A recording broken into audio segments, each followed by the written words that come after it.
प्रणाम। ओम नमः शिवाय। जुपिटर ग्रह, बृहस्पति ग्रह या जिन्हें वैदिक ज्योतिष में गुरु ग्रह का स्थान भी प्राप्त है।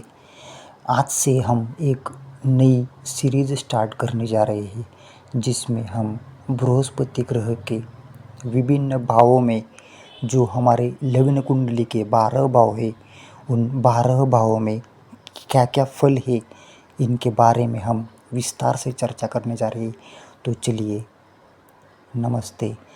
एस्ट्रोलॉजर योग स्टडी चैनल में आप सबका पहले स्वागत है। आज हम जुपिटर ग्रह यानी बृहस्पति ग्रह के फर्स्ट हाउस में, यानी आपकी लग्न कुंडली में फर्स्ट हाउस में अगर जुपिटर ग्रह बैठे हुए तो क्या क्या फल आपको प्राप्त होंगे, या आप जुपिटर ग्रह से क्या क्या फलों की प्राप्ति करेंगे, इसके बारे में आज हम विस्तार से चर्चा करेंगे। बृहस्पति ग्रह जो धनु मीन राशि के स्वामी है, इनकी कर्क राशि में यह उच्च के माने जाते हैं, जबकि मकर राशि में इनकी नीच के राशि मानी जाती है। गुरु ग्रह ज्ञान, शिक्षण, संतान, धार्मिक कार्य, पवित्र स्थल, मंदिर, धन, दान, पुण्य और वृद्धि के कारक माने गए हैं। ज्योतिष में 27 नक्षत्र में पुनर्वसु, विशाखा और पूर्व भाद्रपदा नक्षत्र के यह स्वामी होते हैं। तो चलिए, जुपिटर ग्रह का फर्स्ट हाउस में हमें क्या क्या फल देखने को मिलेंगे, इसके बारे में हम विस्तार से चर्चा करेंगे। अब क्योंकि जुपिटर आपको सभी को पता है वह जीवकारक ग्रह है। जुपिटर ग्रह एक राशि में लगभग 1 साल तक रहते हैं, और जो प्लैनेट जितनी ज़्यादा टाइम के लिए एक राशि में रहेगा, संभवतः है कि उस प्लैनेट का हमारी लाइफ में उतना ही ज़्यादा असर पड़ेगा। और वैसे ही आपको पता है शनि ग्रह 2.5 साल तक एक और राशि में रहते हैं। वैसे ही राहु केतु 18 महीने तक एक राशि में रहते हैं। इसीलिए शनि ग्रह, गुरु, राहु केतु का प्रभाव हम सभी की कुंडलियों में सबसे ज़्यादा इम्पैक्ट पड़ता है। अब अगर जुपिटर आपकी कुंडली में किसी भी हाउस में बैठे हो, उनका प्रभाव वैसे ही विविध भावों में देखने को मिलता है। अब मैं यहाँ पे बहुत ही ज़्यादा विस्तार से बताने वाला हूँ, क्योंकि इसके बाद हम भृगु नाड़ी के हिसाब से भी जुपिटर ग्रह का फर्स्ट हाउस में क्या क्या इम्पैक्ट है यह देखने वाले हैं। तो विदाउट एनी डिले चलिए हम आज के हमारे इस जुपिटर इन फर्स्ट हाउस के फलों के बारे में विस्तार से चर्चा करते हैं। अब फर्स्ट हाउस में यह बैठा है तो आपको यह कैसे रिजल्ट देगा, इसके बारे में चर्चा करते हैं। आप सभी को पता है जन्म लग्न कुंडली का फर्स्ट हाउस जो हमारा लग्न हाउस भी है, इससे हमारा शरीर, हमारा व्यक्तित्व, हम कैसे दिखते हैं, हमारा दुनिया को देखने का नज़रिया कैसा है, हम कैसे बोलते हैं, हमारा लुक्स कैसा है, हमारी थिंकिंग पावर कैसी है, अब इन सब का विचार हमारे फर्स्ट हाउस से आता है। हमारे लाइफ में अगर कोई प्रॉब्लम भी आती है तो हम प्रॉब्लम को कैसे सॉल्व करते हैं, या हम लोगों को उनके प्रॉब्लम से निकलने में उनकी मदद करेंगे या नहीं, ये सब हम फर्स्ट हाउस से देखते हैं। आपके शरीर में रोगों से लड़ने की क्षमता कितनी होगी, या अपने दुश्मनों से आप अपने दुश्मनों से लड़ने में कितने सक्षम होंगे, क्योंकि फर्स्ट हाउस आपके 6th हाउस से 8th हाउस पड़ता है, यानी आपके दुश्मनों का खात्मा। क्योंकि हमारा लग्नेश जितना बली होगा उतनी ही हमारी कुंडली पावरफुल होगी। आपकी कुंडली में कितने भी सारे राजयोग धनयोग बने, लेकिन अगर लग्नेश कमज़ोर हुआ सभी राजयोग फेल ठहरेंगे। तो बृहस्पति ग्रह जैसा सात्विक प्लैनेट अगर आपके इस फर्स्ट हाउस में आके बैठ जाए, तब आपको यह बहुत बड़ा धार्मिक बनाता है। क्योंकि फर्स्ट हाउस में जुपिटर इंसान बहुत बड़ा धार्मिक और हमेशा दूसरों को सलाह देने में आप बहुत ही माहिर होंगे। आपकी गाइडेंस के लिए लोग हमेशा ही आपके पास आएंगे। और अभी फर्स्ट हाउस में जुपिटर बैठेगा तो उसकी पंचम दृष्टि आपके फिफ्थ हाउस पर, सेवंथ एस्पेक्ट आपके मैरिज हाउस पर और उसके नाइन्थ एस्पेक्ट आपके भाग्य भाव पर पड़ेगी। क्योंकि हमारे फर्स्ट, फिफ्थ एंड नाइन्थ धर्म त्रिकोण है। धर्म त्रिकोण में अगर जुपिटर बैठता है तो पूरे धर्म त्रिकोण को ये घेर लेते हैं और अपनी पांचवी दृष्टि से फिफ्थ हाउस और नौवीं दृष्टि से नाइन्थ हाउस को ये देखते हैं। लग्न में बैठकर यह दिग्बली भी कहे जाते हैं, क्योंकि बृहस्पति ग्रह को लग्न में दिशा बल प्राप्त होता है। अगर किसी जातक की लग्न कुंडल में बृहस्पति बैठा हो ना, तो चाहे वह कितना भी कमज़ोर क्यों ना हो, लेकिन वह अपने दुश्मनों से या वह बृहस्पति उसे किसी भी हालत से बचाने का कार्य करेंगे। यह एक प्रकार की दैवीय ब्लेसिंग भी आप इसे कह सकते हैं, क्योंकि लग्न भाव में आपके बृहस्पति बैठे हुए हैं। अगर कोई इंसान आपके पास उसकी प्रॉब्लम्स लेके आता है तो आप उसे इतना अच्छा सलाह देंगे कि उस व्यक्ति को मन से शांति मिलेगी, एक नई उम्मीद मिलेगी, एक नया होप मिलेगा। क्योंकि जुपिटर इन सारी चीज़ों का कारक है। जुपिटर गाइडेंस और धर्म के कारक है। एक नई उम्मीद है। जो सब इंसान परेशान होता है, कोई इंसान दुख पीड़ा दर्द में होता है, आखिर उसको क्या चाहिए होता है? एक सही मार्गदर्शन और एक सही सलाहकार। तो जुपिटर फर्स्ट हाउस वाला उसको ऐसी सलाह देगा कि वह व्यक्ति उसके पास बार बार आएगा। जिस इंसान के लग्न में जुपिटर होता है उसके बातों में एक वजन होता है। कहीं ना कहीं वो चाहे खुद की लाइफ उसकी काफ़ी परेशानी में क्यों ना चल रही हो, लेकिन जब भी कोई उसके पास मदद के लिए आता है वो ऐसे पॉजिटिव तरीके से उसे कोई सलाह देता है कि वो सामने वाला इंसान शांत हो जाता है। जुपिटर इन फर्स्ट हाउस, आप अपने धर्म को मानने वाले हैं, परिवार को ज़्यादा मानने वाले, या आपके परिवार भी आपको सपोर्ट करता है। अब बृहस्पति की नवम दृष्टि आपके भाग्य भाव पर है। आप अपने पिता का सम्मान करते हैं, आप अपने गुरुओं का सम्मान करेंगे। और बड़े होने के बाद, काफ़ी टाइम के बाद, जब आप अपने टीचर से मिलेंगे या अपने स्कूल टीचर से मिलेंगे, तो यह जुपिटर फर्स्ट हाउस वाला इंसान हमेशा ही अपने पिता, ताऊ, दादा, इन सब लोगों का सम्मान करेगा। कभी भी यह बड़े लोगों का अनादर नहीं कर सकता। इसके मन में आपके हमेशा ही एक रिस्पेक्ट होती है। अब देखिए, भगवान श्री राम जिनके लगन में जुपिटर थे, आप सबको पता है। उनके बारे में अब मेरी इतनी हैसियत नहीं कि मैं उनके बारे में कहूँ, क्योंकि भगवान प्रभु श्री राम के लग्न हाउस में ही जुपिटर थे। उनके बारे में मेरे कहने की इतनी क्षमता नहीं है।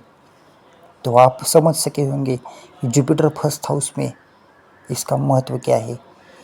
ऐसे इंसान का दिया हुआ सलाह आपको हमेशा ही मानना चाहिए, क्योंकि यह आपको आपके निगेटिव चीज़ों से बाहर निकलने में ऐसा पॉजिटिव अप्रोच देंगे या ऐसा सलाह देंगे, आप उससे जल्दी बाहर निकल जाएंगे। जुपिटर फर्स्ट वाला इंसान अपने पिताजी को मानो एक समाज में उसको बहुत बड़े हैसियत से देखेगा, क्योंकि उसके पिताजी उसके लिए बहुत बड़े मायने रखते हैं समाज में। उनका नाम, क्योंकि उन्हीं के नाम को वह समाज में आगे बढ़ाने वाले होते हैं। अब अगर आपके फिफ्थ हाउस या नाइन्थ हाउस में सूर्य ग्रह बैठ जाए, या आपके लग्न में ही सूर्य ग्रह जुपिटर के साथ बैठ जाए, तब यह माइंड ब्लोइंग कॉम्बिनेशन होता है। ऐसा इंसान फिर प्योर सच्चाई की मूर्ति बन जाता है। क्योंकि जुपिटर और गुरु आपके लग्न में अगर साथ में बैठ जाए तो ऐसा इंसान किसी के भी साथ धोखा नहीं कर सकता। इसका उदाहरण है भगवान श्री राम। अयोध्या बार बार जाता है। ऐसा इंसान हमेशा प्रभु श्री राम का एक कट्टर सनातनी होता है। हिंदू धर्म का, अपने हिंदू धर्म को बहुत ज़्यादा प्यार करने वाला इंसान होता है। ठीक है, सच्चाई के रास्ते पर चलना कभी कभी एक रुपए का भी बेईमानी नहीं कर सकता। क्योंकि जुपिटर के साथ अगर फर्स्ट फिफ्थ नाइन्थ में अगर आपके चंद्रमा आ जाए या चंद्रमा आपके फर्स्ट हाउस में जुपिटर के साथ बैठ जाए, तब ऐसा इंसान का चेहरा हमेशा ही एक स्माइलिंग फेस वाला होता है। वह कितने भी परेशानी में क्यों ना हो, लेकिन उसके चेहरे पे हमेशा एक आपको खुशी का एहसास मिलेगा और वही खुशी सामने वाले को राहत दिलाएगी। अगर जुपिटर के साथ चंद्रमा फिफ्थ में है या नाइन्थ हाउस में है, यह इंसान खुश रहकर भी ज़िंदगी व्यतीत करेगा। चाहे उसके पास कुछ हो ना हो, लेकिन वह बहुत ही हंसते हुए अपनी जीवन व्यतीत करेगा। अब अगर मंगल ग्रह जो कि साहस के प्रतीक है, वह आपके फिफ्थ या नाइन्थ हाउस में या लग्न में बैठे गुरु ग्रह के साथ आ जाए, मंगल ग्रह का अगर बृहस्पति को साथ मिल जाए, तब ऐसे इंसान की फिजिकल बॉडी बहुत ही स्ट्रांग होगी। कहीं ना कहीं वो किसी स्पोर्ट में माहिर होगा। स्कूल से ही ऐसा इंसान किसी गेम में आपको देखने को मिलेगा। इसकी पर्सनैलिटी ऐसी होगी कि सामने वाले इसे देखते ही रह जाएंगे। ऐसा इंसान को या ऐसे इंसान से कोई भी दुश्मनी नहीं मोल लेगा। क्योंकि इसमें मंगल ग्रह गुरु ग्रह के सबसे करीबी मित्र ग्रह है। इसमें इस इंसान का कॉन्फिडेंस लेवल बहुत हाई लेवल पर होगा। अगर बृहस्पति ग्रह के साथ बुध ग्रह पंचम नवम में या बुध ग्रह लग्न में ही बृहस्पति ग्रह के साथ बैठ जाए, तब ऐसा इंसान लॉन्ग लर्नर होता है। इस इंसान को आप देखेंगे कि स्कूल में कुछ ऐसे बच्चे होते हैं जो हमेशा ही अपने जो पढ़ाने वाले टीचर होते हैं उनको हमेशा ही पूछते रहते हैं, ये क्या वो क्या। अब बृहस्पति ग्रह के साथ बुध ग्रह आए हैं लग्न में आपके साथ, तब ऐसे इंसान को हमेशा ही कुछ नया सीखने का शौक होगा। उसे जितना भी ज्ञान मिले वो उसके गहराई में जाने की कोशिश करेगा। ऐसे इंसान या ऐसे बच्चे स्कूल में हमेशा ही हर नई चीज़ों को सीखने की कोशिश करते हैं या अपनी टीचर्स की नकल करने वाले होते हैं, जो अपने टीचर को बार बार परेशान करते हैं, जिनका माइंड इतना क्यूरियस होता है कि हर किसी चीज़ को जानने की इनमें क्षमता होती है। इनका माइंड मानो एक लाइब्रेरी की तरह हो सकता है। यह इंसान जिनके भी जुपिटर फर्स्ट हाउस में है या उसके साथ मर्क्यूरी प्लैनेट आ जाए या मर्क्यूरी फिफ्थ या नाइन्थ में है, यह इंसान अपने जीवन में कोई पुस्तक या लेख या कोई लेखक अवश्य बनेगा या कोई धर्म से किताब या कोई धर्म से जुड़ी हुई किताब या ऐसे विषयों पर लेख उसका किसी न्यूज़पेपर में प्रकाशित होगा। अगर जुपिटर ग्रह के साथ शुक्र ग्रह लग्न में आ जाए या शुक्र ग्रह फिफ्थ या नाइन्थ हाउस में आ जाए, तब ऐसा इंसान दिखने में काफ़ी सुंदर होगा। इससे अगर कोई कॉलेज का लड़का है और जिसके लग्न में बृहस्पति है और उसके साथ शुक्र या पंचम में शुक्र या नवम में शुक्र आ जाए, तो इसके लड़के कम मित्र होंगे या उसकी लड़कियां ज़्यादा मित्र होगी, ऐसा देखने को मिला है। अब ऐसे इंसान के पास पैसा लग्जरी जन्म से ही होती है या उनको अपने खानदान से मिली हुई दौलत, या यह अपने दम पर लाइफ में ऐसी चीज़ें हासिल करेंगे कि वो सब लग्जरी जिनकी वो चाह रखते हैं वह उन्हें मिलेगी। अगर वीनस 5th या 9th में है, यह इंसान ब्रिलियंट है, या उनकी मैरिज के वो आप देखेंगे कि किन किन की मैरिज 20 एज में, 20 या 23 की एज में होती है। यह होता है जब बृहस्पति लग्न में हो या शुक्र ग्रह पंचम में या नवम में हो। ऐसा इंसान अगर अपने घर से रहकर कोई बिजनेस करे तो उसमें सफलता उसको अवश्य मिलेगी। अब अगर शनि ग्रह लग्न में बृहस्पति के साथ बैठ जाए, या पंचम या नवम में बृहस्पति ग्रह बैठे हो, तब यह इंसान 10 या 15 साल की उम्र से ही कमाना स्टार्ट कर देता है। कई बार तो बाल मजदूरी का भी यह होता है योग, क्योंकि आप देखेंगे कई लोग का जन्म ऐसे परिवार में होता है, उनको बचपन से ही कमाना पड़ता है। तब अगर बृहस्पति लग्न में हो या शनि ग्रह पंचम या नवम में आ जाए, तब इन्हें बचपन से ही कमाना पड़ता है। अगर शनि हो, लग्न में शनि बैठा हो, तो बचपन से ही इनके ऊपर जिम्मेदारी आती है। शायद ये इनके घर के सबसे बड़े बेटे हो सकते हैं, जिनके ऊपर सारी घर की जिम्मेदारी होगी। जिनके लग्न में बृहस्पति होता है, या उस बृहस्पति के साथ शनि ग्रह आके बैठ जाए, सामान्यतः ऐसे लोगों की कुंडली में शुरुआत के दिनों में स्ट्रगल होता है, लेकिन जैसे ही ये उनकी लाइफ के 32 साल या 35 साल से गुजर जाएंगे, इनकी लाइफ एक वो स्ट्रगल सारा समाप्त होगा। अगर बृहस्पति लग्न में है और बृहस्पति के साथ फर्स्ट हाउस में, 5th हाउस में या 9th हाउस में राहु ग्रह आ जाए, तब ऐसा इंसान बड़ी बड़ी बातें करने वाला, हमेशा ही दूसरों से खुद की तारीफ करवाने वाला होगा।